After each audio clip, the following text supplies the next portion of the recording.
ओम नमो भगवते विष्णवे नमः। हरे कृष्ण। तुलसी माता की जय। आज अघन मास जिसे मार्गशीर्ष मास के कृष्ण पक्ष के उत्पन्ना एकादशी उपरांत द्वादशी तिथि की पारण के शुभ मुहूर्त जानिए विस्तार से, साथ ही तुलसी माता की कथा और आरती। आज उत्पन्ना एकादशी का व्रत का पारण जो 16 नवंबर 2025 दिन रविवार को करना शुभ होगा।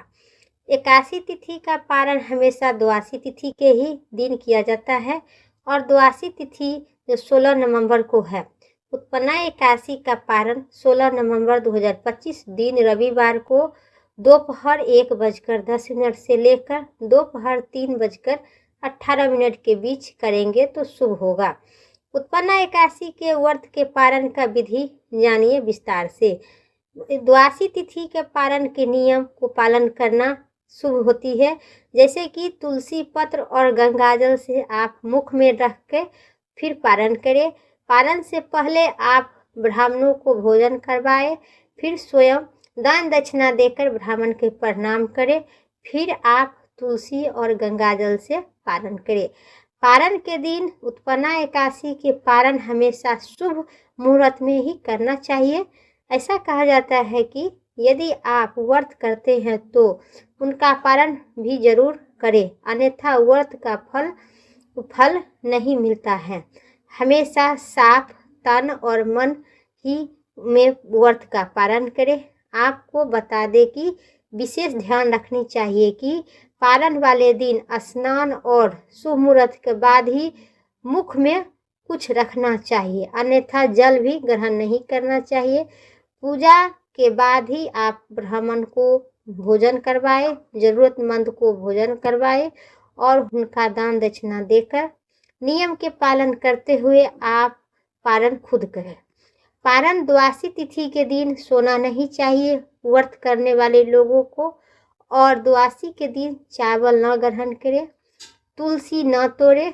ये सब करने से आपको व्रत के संपूर्ण फल की प्राप्ति होगी।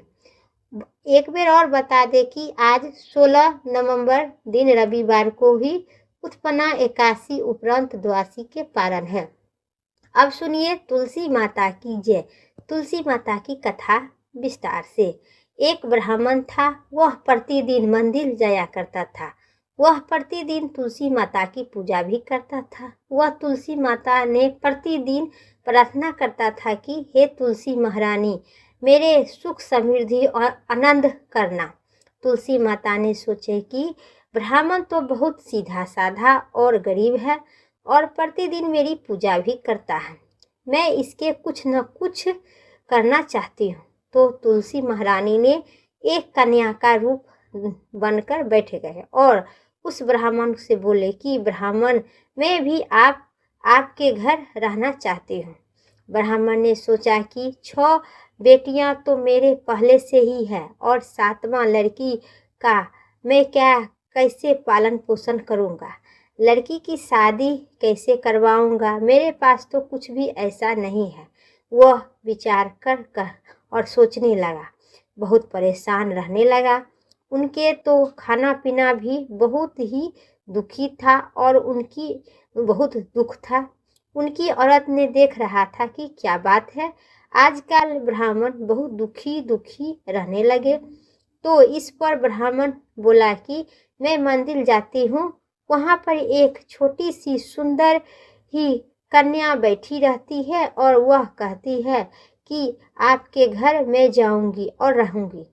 उनकी पत्नी बोली कि अरे इससे परेशान हैं क्यों, क्या बात है, आने दीजिए तो क्या हो गया। ब्राह्मण बोला कि पहले से तो 6 लड़कियां हैं, उनकी आने से 7वां होगा, शादी विवाह कैसे करवाऊंगी। तो इस पर ब्राह्मणी बोली कि अरे ये तो क्या बात है, कोई बात नहीं है, अपनी लड़की 6 लड़कियां है कि शादी करेंगे कि वैसे ही 7वां भी लड़की के शादी विवाह कर देंगे। आप तो 7वें लड़की की शादी साथ में ही करवाएंगे। अगले दिन जब ब्राह्मण वहाँ घर से मंदिर गए तो उसी छोटी कन्या ने बैठी पूछे, ब्राह्मण, मैं आपके साथ आपके घर जाऊंगी। वह ब्राह्मण बोला कि अच्छा चलो, कोई बात नहीं है, चलो। उनके घर बेटा बेटा चला आया। फिर वो ब्राह्मण बोला कि हो चलो बेटा चलो। उनके घर वहाँ पर आकर रहने लगी। तुलसी माता ने कन्या के रूप धारण कर ब्राह्मण के घर में आने से ब्राह्मण के घर बहुत आनंद हो गया। घर में लक्ष्मी की बरसात होने लगी और दिन दुगुनी रात चौगुनी हुई। ब्राह्मण की स्त्री ब्राह्मणी एकादशी का व्रत भी करती थी और एकादशी के तुलसी में जलने चढ़ाती थी। द्वादशी को तुलसी महारानी के प्रसाद के साथ तुलसी को सींचती थी। जब ब्राह्मण सातवें कन्या के शादी के लिए ढूंढने जाने लगे तो उस छोटी कन्या ने कहे कि मेरे तो शालिग्राम जी के मंदिर में जाकर शालिग्राम जी को बोलना कि बारात लेकर आएंगे और मेरी 6 बहन के तुम्हारी इच्छा से बर ढूंढ लेंगे। तुलसी माता महारानी ने मेहरबानी से उनके तो सब जेवर कपड़ा खाना पीना तैयार हो गया और अच्छी तरह से ब्राह्मण की बेटी के धूमधाम से शादी हो गई। उस ब्राह्मण के तुलसी माता ने अटूट मनोकामना और विश्वास से ब्राह्मण के 6 बेटी के शादी सुखी संपन्न हो गया। बोलिए तुलसी माता की जय। जैसे उस ब्राह्मण को बेटियां और उनके घर पर किए, उसी प्रकार जो कथा कहते हैं एवं सुनते हैं, हुंकार भरते हैं, उनको सभी मनोवांछित फल की प्राप्ति देना। अब सुनिए तुलसी माता की एक अन्य पौराणिक कथा विस्तार से। एक कन्या थी, जब वह थोड़ी बड़ी हुई और उनके समझ आने लगी तब तुलसी माता जी को पूजा करने लगी। उनके दिन प्रतिदिन नियम था कि तुलसी माता जी को पूजा करने के बाद स्वयं खाना खाती थी। जब वह कन्या शादी के लायक हुई तब ही उनके माता पिता ने उनकी शादी करवा दी और कन्या को माता पिता ने दहेज में एक तुलसी का गमला दिए। ससुराल में वह आई तो दिन प्रतिदिन सवेरे उठती थी, स्नान इत्यादि से स्वच्छ होकर तुलसी माता के पूजा करने के बाद फिर बाद के काम करती थी और स्वयं खाना खाती थी। उनकी 2 जेठानियां थी, वे दोनों उनका मजाक उड़ाती थी। वह बड़ी नियम धारण वाली बन गई है। उसने दोनों को उससे बहुत ईर्ष्या होती थी, इसलिए वे दोनों तुलसी जी माता को गमला उठाकर छिपा दी।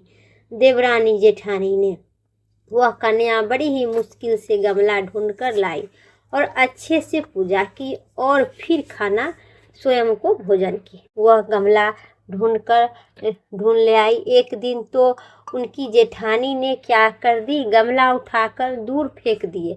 कन्या ने ढूंढ कर वो गमला के वहाँ से ले आई। वह बहुत दुखी हुई और परेशान हो गई। उसी दिन से उन्होंने खाना भी नहीं खाई। उनका नियम था कि यह देखकर वह बहुत प्रसन्न हो गई और मेरी तुलसी माता को अब कोई नहीं चुरा सकता है। पूजा करने लगी और कही और न जाने कहाँ पड़ गए और कोई भी मेरी तुलसी माता को कोई फेंक नहीं सकता है। वह तो जल्दी से उठकर स्नान इत्यादि कर स्वच्छ होकर तुलसी माता की पूजा कर लेती थी। जब वह खाना खाने बैठी तो उनकी जेठानी मजाक करने लगी कि लो, देवरानी का नियम धर्म पूरा हो गया। उन्होंने पूछती है कि तुलसी जी का पूजा आप कर लिए? देवरानी धीरे से बोलती है कि कर लिए। जेठानी बोलती है कि कैसे कर ली? पूजा का गमला तो मैं फेंक दिया हूँ। तो जेठानी बहुत कहने लगी कि देवरानी कहती है कि देख लो, मेरे कमरे में खाट पर तुलसी माता जी स्वयं विराजमान हो गए हैं। जेठानी जब खुद आंख से देखी तो बहुत ही शर्मिंदा हुई और बोली कि देवरानी जी, आपको मैं बहुत दुख दिए, आपको नियम धर्म को मैं नहीं समझ पाए। तुलसी माता आप पर साक्षात दर्शन देते हैं। बोलिए तुलसी माता की जय।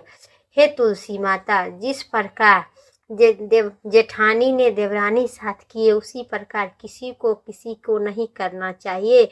और तुलसी माता स्वयं भगवान शालिग्राम विष्णु भगवान की स्वयं पत्नी है। जिस घर में तुलसी माता की मंदिर रहती उस घर में कभी यम देवता दूत राक्षस दुरात्मा कभी नहीं वास करते हैं। तो बोलिए तुलसी माता की जय। इस कथा को सुने एवं पढ़ने से सभी मनोकामना पूर्ण होती है। अब सुनिए तुलसी माता की आरती विस्तार से।